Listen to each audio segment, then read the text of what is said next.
Hi there, history fans, and for all the football fans out here watching, you probably know this flag. This is the flag of Croatia, and as a Croat, I can definitely tell you that we are crazy about football and that we are a football nation.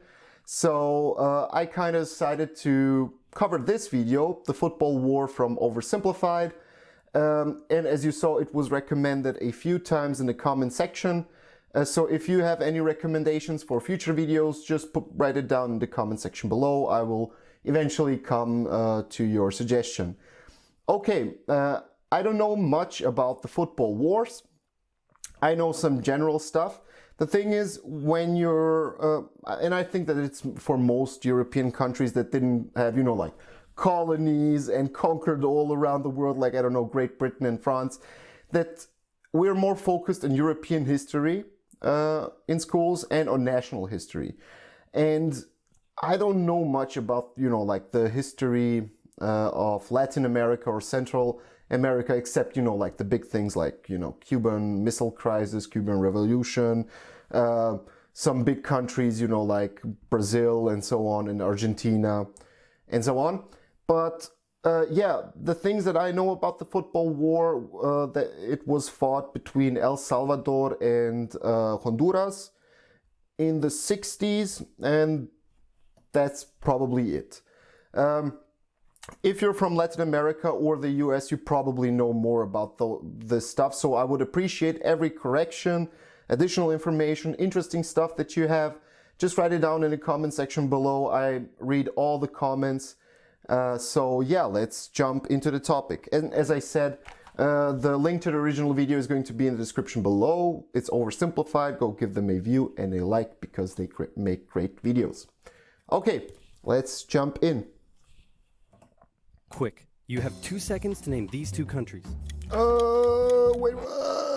Okay, this is El Salvador, Honduras. Oh God, I'm so bad with Latin and Central American. This is Nicaragua, this is Mexico, Guatemala, Belize? Is it Belize? I think it's Belize.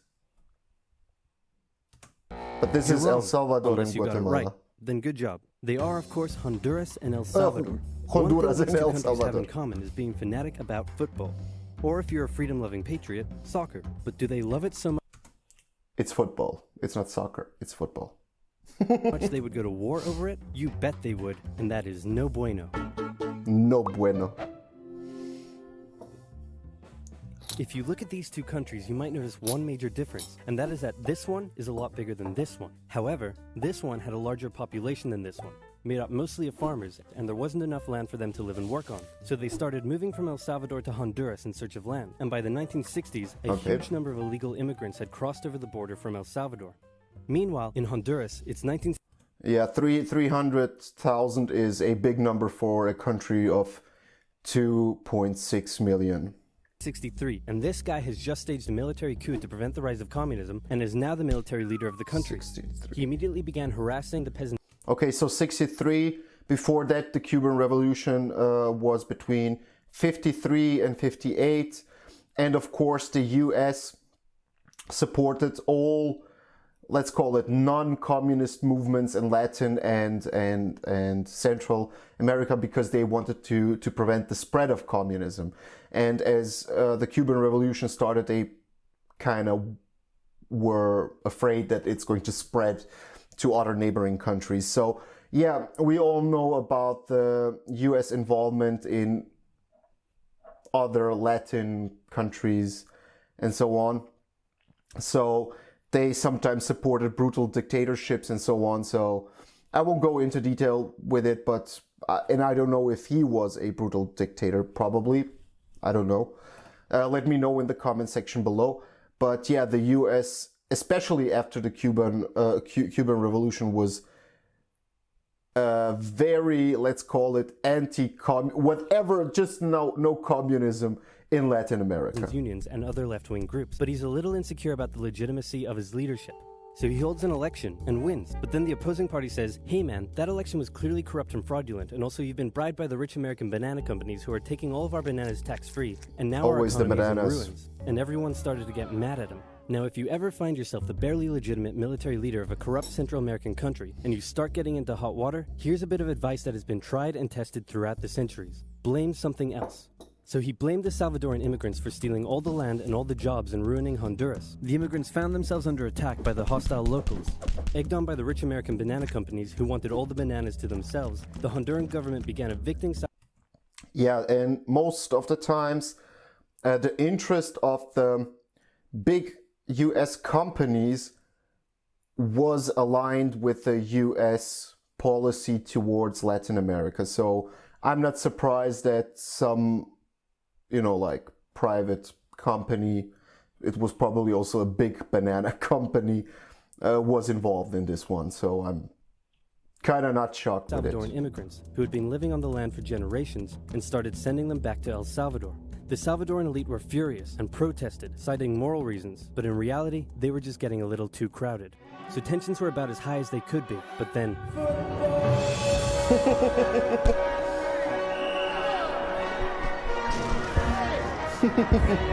It's the 1970 World Cup qualifiers, and both countries finished top of their qualifying tables, so it was now time for them to play against each other in a series of matches. The first... Just a quick question. Was the emigration from El Salvador to Honduras, was it also encouraged by the El Salvadorian government, or was it just like people just leaving? Because in the 60s and 70s, a lot of the emigration from Yugoslavia to Germany was actually encouraged because Yugoslavia couldn't handle, because of two things. Yugoslavia couldn't handle the unemployment rate, which started to grow, and they wanted to get rid because with unemployment you get unrests, and then they question the government and so on. And the second thing is, when people go outside, they tend to send money back to their families that are still in that original country. So and when the money is sent back, the government actually got a percentage of the money that was sent. So they get rid of unemployment and possible unrests, plus they get financial benefits from sending people outside. So I'm really interested if the El Salvadorian government actually encouraged the people also to go to Honduras. First match took place in Honduras. The night before the game, Hondurans gathered outside the Salvadoran team's hotel, making noise and taunting them. The next day, Honduras defeated the exhausted Salvadorans with a late 90th minute goal. After the match, a young Salvadoran fan, unable to bear her country's defeat, shot herself. Amelia Disturbingly, Bolaños. the Salvadoran government glorified the incident and made her into a national hero. And at the next game, fans brought pictures of her to the stadium. Emotions were running high as the next match took place in El Salvador, and this time the tables were turned. The Hondurans had to endure a sleepless night in their hotel, and the next day, before the match started, instead of the Honduran flag, the Salvadorans raised a dirty rag. So great job at reducing tensions. El Salvador won decisively over the exhausted Hondurans, while I mean, we're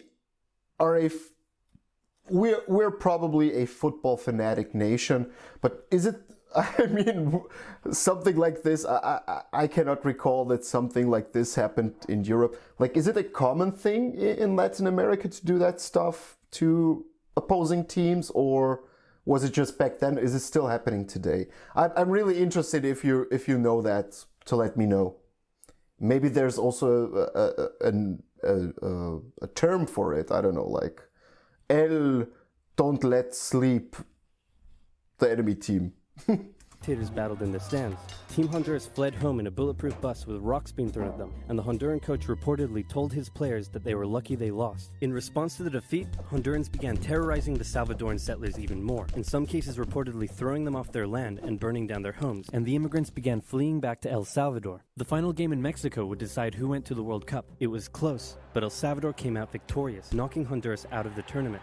The atmosphere was riotous, literally, not and good back in for... Honduras, attacks on the Salvadoran immigrants further increased. This was too much for El Salvador to bear. With its people under attack and an unmanageable refugee crisis on its hands, El Salvador severed all diplomatic ties with Honduras and declared war. The football war is also known as the 100 Hours War. Because just a quick question on your thoughts about that. Just your personal opinion. Is the let's call it original and host country, like if somebody emigrates to another country from one country, do you think that the original country or the country of origin, that it's still responsible for the individual if they emigrate to another country? Like, should they protect them? Should they send in financial aid and so on? Because, yeah, this seems like they intervened to protect their people. But maybe it was only, you know, like as I said, the financial thing and quelling unrests, possible unrests back home, if all, you know, like 300,000 immigrants were sent back to El Salvador. So, I don't know. Because that's how long it lasted, making it one of the shortest So a wars few in history. days. El Salvador started by carrying out air raids on strategic locations within Honduras, including Toncontin International Airport, which prevented the Honduran Air Force from getting into the sky. Then, with their superior army, they began an invasion along two major roads, complete with light tanks and infantry. Their advance was rapid, and they were quickly approaching the Honduran capital. Then the Organization of American States met in a bit of a panic and unanimously agreed that war between El Salvador and Honduras was a bad thing and probably shouldn't continue. So they went to El Salvador and said, "Can you please stop invading?" And El Salvador declared, "Not until they stop being jerks," and so the war went on. The Honduran Air Force finally got into the sky, and with aid from neighboring Nicaragua, they successfully carried out air raids on Salvadoran air bases and oil facilities, crippling the Salvadoran supply. Just a quick question. How, I'm not even asking if, but how was the US involved in this war? Were they supporting Honduras or El Salvador? And how? Did they also send military equipment and so on? And this invasion from El Salvador, it seems like it was actually pre-planned. Because, you know, like they attacked also air bases and so on. So, I don't know. And stopping their advance dead. Caught in a bit of a stalemate, the situation was no longer advantageous to El Salvador, so when the Organization of American States once again asked them to stop and agreed to ensure the safety of the Salvadoran immigrants, El Salvador relented, and a ceasefire was organized on the 18th of July. Then the OAS said, "Can you now please withdraw your troops from Honduras? No, please, no, please, no, please, no. Do it or we'll sanction you." You know what? Just for you. Yeah, we're gonna... So El Salvador pulled its troops out of Honduras on the 2nd of August, and with casualties in the thousands, the war was over. The economies of both nations were damaged by the war. So 21,000 in just a few days. But this is probably for both sides. Wow. And El Salvador didn't have the capability to take care of all the returning immigrants, a crisis that eventually helped cause a civil war. The war left behind land and border disputes, some of which are still a cause of tension to this day. El Salvador went on to play in the World Cup, but lost every match they played and didn't make it past the group stage. So in the end, nobody achieved anything, and there were no winners. Except for this guy. The US. The US Banana Company. I have definitely a lot of questions regarding this topic. So, if and how other countries were involved in this conflict, if the El Salvadorian government was actually encouraging the emigration to Honduras, and was it? I don't know.